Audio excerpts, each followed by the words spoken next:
Hey guys, we are back with the weekly chess quizzes. If you're new here, and since it's been a while since I've done these, let me just explain what this is. This is where you guys get to participate in solving different positions, like the one that you see on the screen, and then I keep track of all that data and we compare based across different rating ranges what moves people wanted to play, and we see what was correct, and we kind of talk about why. This was the first week when all three positions actually came from a theme, and so I'm experimenting with this idea. Let me know if you like it, if you like the idea of all the positions coming from like a certain theme.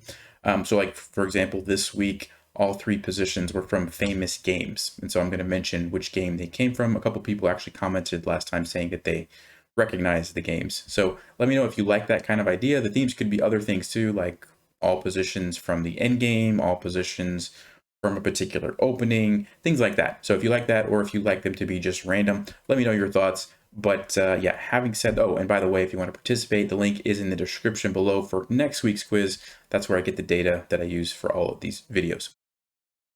So black has just played knight to f6, and it's now our turn. If you'd like to pause the video and figure out what you would play for white, or what the best move is for white, go ahead and do that now.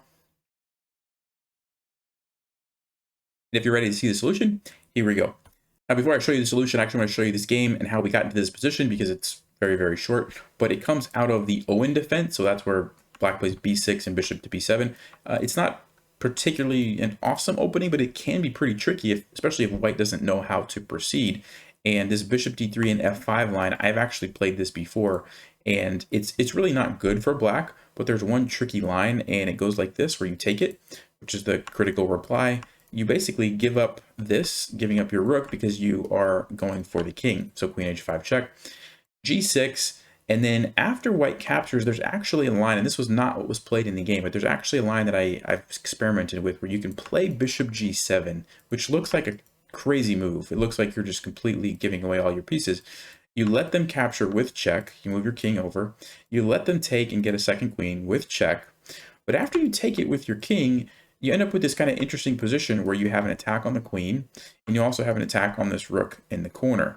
And so, like, for example, if the queen just, let's just say, moves out of the way from the rook, you can actually take this, and you're up the exchange, so you have the rook, and white has, you know, an extra knight for it, but your king is very exposed, and it's, let's see, the engine says it's slightly better for white, but it's quite playable for black. And so that's kind of the critical line if you're going to go this route. What was played in the game after white captured, and by the way, this was Giacchino Greco, and this was from 1619. So this was very, very old game.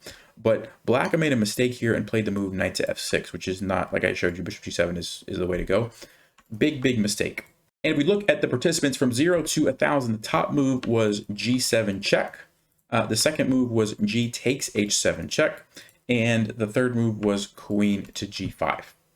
And 1000 to 1600, those pawn moves actually switched. So the top move was g takes h7 check, and then the second move was g7. And then above 1600, we had the same thing. Captures here was top move, then g7, and there was actually one person who said bishop to c4, which we'll talk about in just a second. All right, so g7 is not a bad move. It's actually very good for white. And even though, you know, first of all, you're forcing black to capture your queen, and even though you lose the queen, you can recapture the rook, get the queen back, and you're in a much better position, and black is still in trouble. That being said, it was not the best move, because whenever there's checkmate, you always want to go for checkmate. And by capturing here, this was the best move, because again, you're forcing the knight to capture.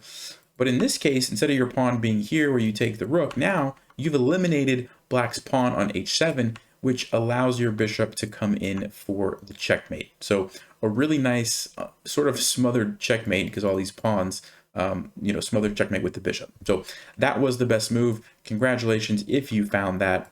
And real quickly, I'll just go back and talk about the other move that somebody mentioned was bishop c4, which is a nice idea, because if black goes ahead and takes the queen, you can deliver mate with the bishop. So I see what that person was thinking. The only issue is that black has this move bishop to g7. And the point is that on bishop f7 check, now the king can just slide over. And also, same thing, if the pawn captures, well, now you can just take the queen, actually, and, you know, so that's not really an option for white. So bishop g7, and it's just winning for black. So that's the deal there. You can see what Stockfish said. best move, obviously, to capture and then deliver the checkmate. All right, and here's position number 2. It's white to play. If you'd like to pause and figure out what you would play, go ahead and do that. And if you're ready to see the solution, this was actually Morphy's famous A Night at the Opera game. This was in 1858. And there's a fantastic, well, before I tell you the move, the 0 to 1000, we had bishop takes d7 check was the top move, then rook takes d7, and then queen to a4. 1000 to 1600, the moves kind of switched. So we had rook takes was the top move, then bishop takes, and then queen a4. And above 1600, we had rook takes d7, bishop takes f6, and queen a4. All right, so this is an interesting position because you can see white has black all pinned up, right? Both of the knights are pinned in different ways. This one's pinned to the king, this one's pinned to the queen. This is lined up, this is lined up. A lot of good things going for white, but you have to figure out how to deliver the final blow. And the move is actually rook takes d7.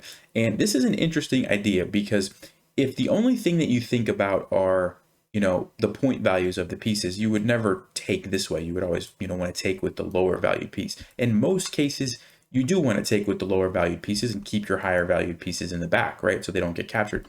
This is a weird situation where the bishop actually becomes more valuable than the rook does. And so if you give away the bishop, for example, you just don't have the same follow-up. Black can just take it and there's just not really a great follow-up. You just trade and, you know, it's okay for white, but it's not the same as if you capture with the rook first. And now, for example, if black tries to do the same thing, well, you can bring this rook over, and because the bishop is still there, you still have a pin. And so it allows you to make this extra move, and the rook can't do anything about it, right? In the other example, the rook would be able to just take you. So that's kind of why it was better in this case to keep the bishop, because you wanted to keep that pin. So that was the move, rook takes d7. And this is actually what was played in the game. Queen e6 was played, and then after check, this was a really nice checkmate to finish off the game. So that was the idea. That was a little bit more of an advanced one. You had to kind of see through some of that. And if you're wondering, let's just go back to the beginning. There's really no other way to take this rook because you can't take with the king because of the bishop. You don't want to lose your queen. And if you take with the knight, well, then this guy was pinning until you lose your queen. So regardless of what black did, white was going to win that. And for those of you who said queen to a4, this is a nice try because a lot of times this makes sense, piling up on a pinned piece. In this case, black has a really clever move, queen to b4, which kind of gets out of the jam, threatening to trade queens. And, you know, if you try to do the same thing, takes, the problem is now if you like try to take the rook, the queen is just going to be hanging. So you just don't really have a good follow-up here. I mean, if you just take the queen, there's just nothing, right? You're just losing now. So that's why queen a4 didn't work. So congratulations if you found rook takes d7. All right, and here's position number 3, white to play. If you want to pause the video, go ahead and do that. And if you're ready to see the solution, this actually is what's called the evergreen game. This was played by Adolf Anderson, was with the white pieces, and he had a really brilliant way to finish off the game here. So first, let me show you what everybody suggested. So 0 to 1000, we had queen takes d7 check. We had bishop to e4 was the second move, and king to f1 was the third move. 1000 to 1600, again, we had queen takes d7, again, bishop e4, and then third move was bishop to f1. Then above 1600, we had queen takes d7, bishop to e4, and one person put queen takes d7 with 3 exclamation marks, which is about right for this move. Well, for those of you who said queen takes d7, you are correct. It's a beautiful queen sacrifice. The idea is to lure black's king into the line of the bishop, where we can create not only a discovered check, but a discovered double check. So it's that's important because otherwise the queen would be able to just take the rook and it wouldn't work. But because of the fact that it's 2 checks, remember the only way to get out of a double check is by moving your king. You can't block 2 pieces at the same time, and you can't obviously capture 2 pieces at the same time. So you have to move your king off of that square. And in this case, there's actually 2 places that the king can go, here or here, and it doesn't really matter. If you go back, this is what happened in the game. Really nice checkmate here.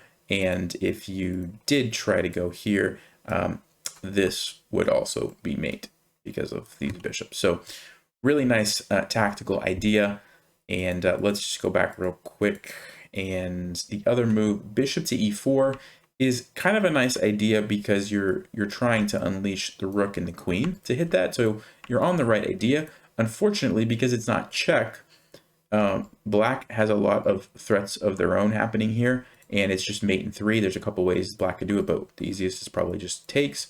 Queen takes g2, and then it's actually white who gets mated by the bishops. So very tricky position. And then I think there was one other move, bishop to f1, same kind of thing, check, and you're just getting mated, so that doesn't work. And king f1, again, it's just mate here. So that's what was going on. Congratulations if you found queen takes d7.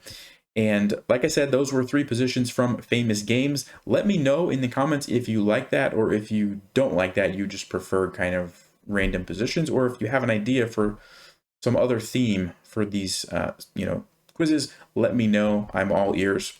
And of course, like I said, the link for the quiz is in the description. You just click on that. It's just a Google form that I create, and then I import the data and analyze it to come up with these videos. So yeah, I know I've taken a little break from these, but I plan on doing these more regularly, so you can be on the lookout for that. Thank you guys for participating, and as always, stay sharp, play smart, and take care.